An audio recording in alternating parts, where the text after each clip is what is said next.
Like you have to be more confident and assertive with him because without that, he's just worried about everything.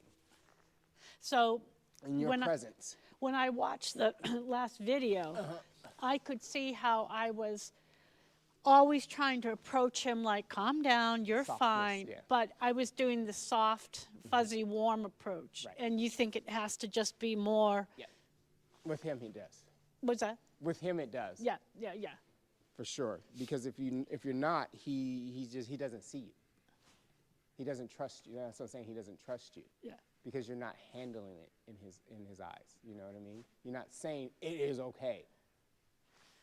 With more of a, Yeah. more on the assertive. Assertive. It's assertive and Calm is fine, but not too. But it's calm and assertive, which is hard. As opposed to more on the gentling end of you things. have to be calm and assertive at the Assertive. same time. Yeah. It's just hard, right? Yeah. It's hard to say no, but then not get your emotions and everything wrapped into it because that's the calm part. Everyone goes no, and they have something behind it, right? Because you have to, like, for a lot of people, you have to build, like, my last lesson, it's the first time I cursed at a student. And I'm tired because I just don't want to use that much energy. Yeah, it's the first time I was like, she brought potty mouth out to me, because I didn't know what else to do. But it worked. But that's how Gabby is. That's how she is, you know. She needs that assertive, like, I have to be super stern with her. If not, she checks out. She's Comet. She's Comet. She checks out. Yep.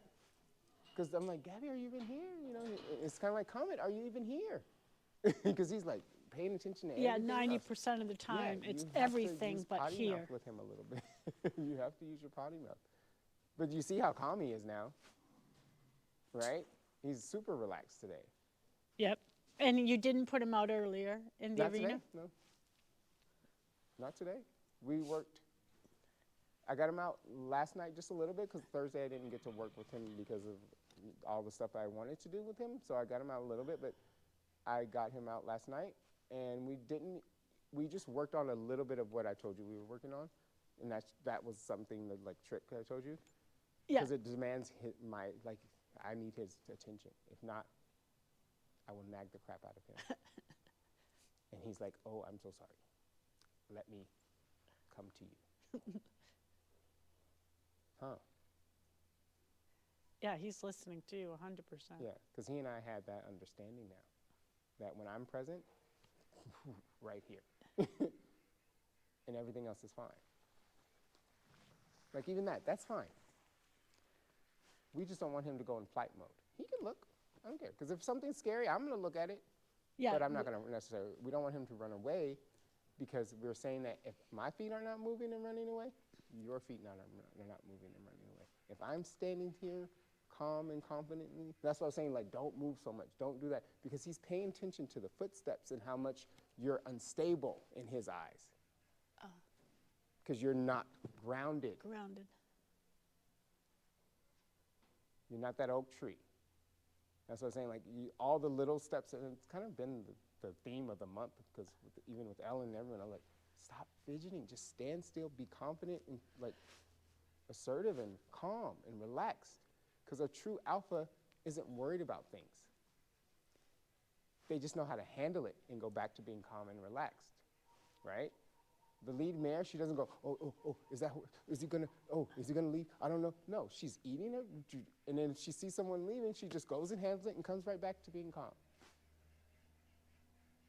Because they pick up on the vibration of nervous, not relaxed, right?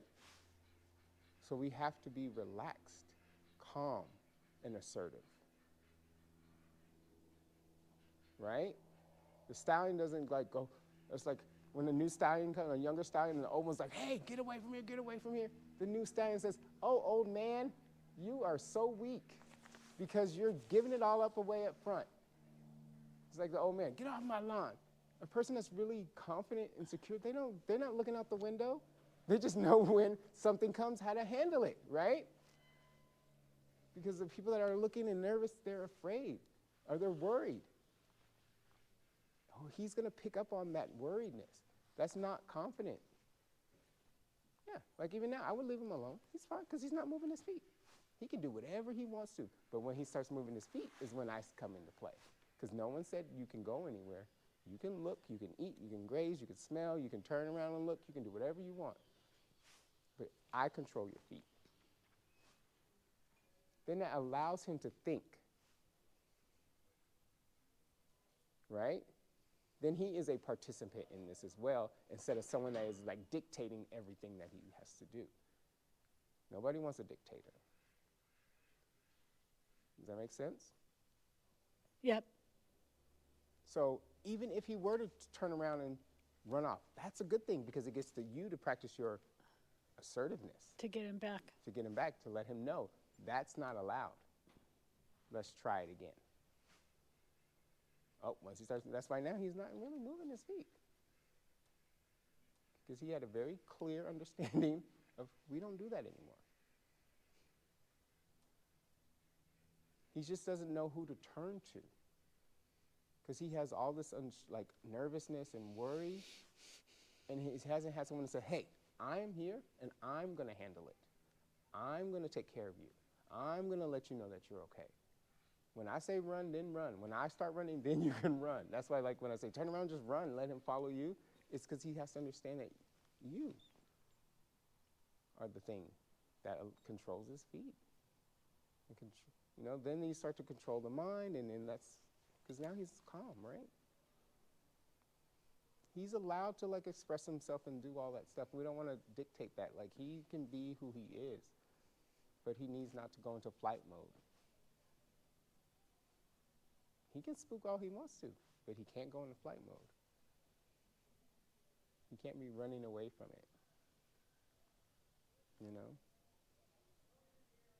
He's super smart. He's way smarter than I thought he was.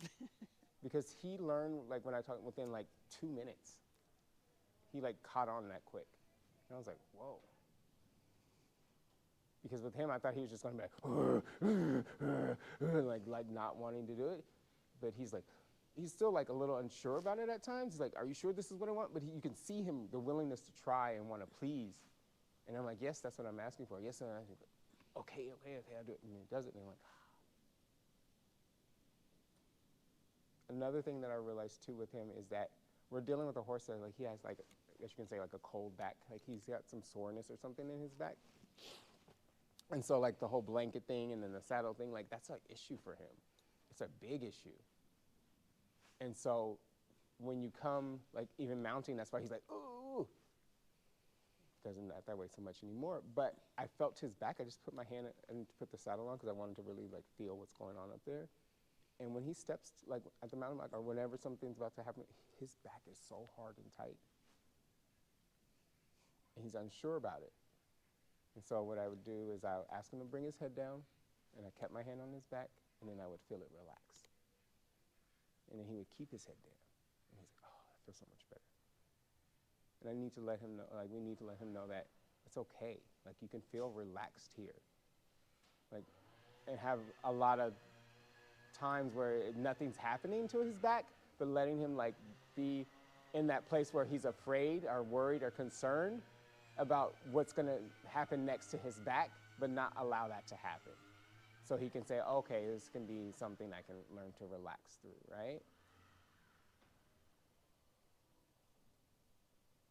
Yeah, Molly mentioned that too with his, from his last trim, something going on with his back hindquarters. I thought she said maybe more right leg, but she said that she really had a hard time with getting him to stretch his leg back at all. From the last Mm-hmm. oh, so I wasn't even holding him, Sarah was. So that's a good thing that your people that are working on your horse were coming to the same thing at the same time, right? Yeah, Says something. And yeah. I have noticed when I do stretches with him, he will reluctantly, but he will let me stretch his left leg back, but not his right at all. And I am going to probably have him see Dr. Wong when the next time it works out for me in Castro Valley with Dr. Wong, and let him assess his back, his hindquarters, I don't know enough about stifle and all that, but it could be a no, combination it's really, of things. his back is like concrete when, like, what I was feeling. And so that's why, like, the blanket and, like I said, stuff, because anytime, it's okay when you, like, once it's on and you're clipping and you're doing things, but it's like putting it on and taking it off, he just gets so worked up and he locks his back and he's bracing for something that Yeah, yeah. it's not going to happen. And that's true pretty much, I have noticed, with tacking up. Yeah, He's not breathing. he's not relaxed. He's he's not moving. He's not breathing. He's braced. And exactly. It's okay.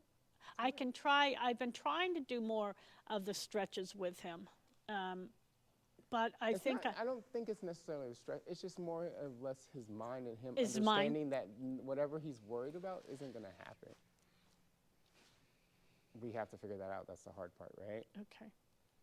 So more instances of him understanding that he can be relaxed in those states. Maybe like, okay, I'm about to tack you up, but I'm really not about to tack you up. I'm just going to go through the motions without putting anything on your back. Okay.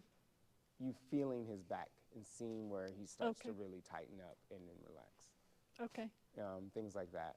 And then where he knows like, oh, I need to be worried and I'm going to tighten up. You say, oh, guess what? That's all we're doing. That's it. That was it. You don't need to brace anymore. Okay. And then you still work him without the tack on. He needs to have more moments like that. Without the tack on. Okay. Yeah, just until we figure out what's going on. Okay.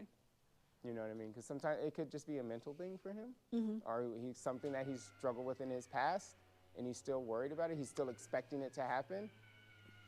You know, sometimes like work with the horse, and the horse that doesn't take the bit, and they finally take the bit, and I say take it off, and I'm like, okay, that was your session today.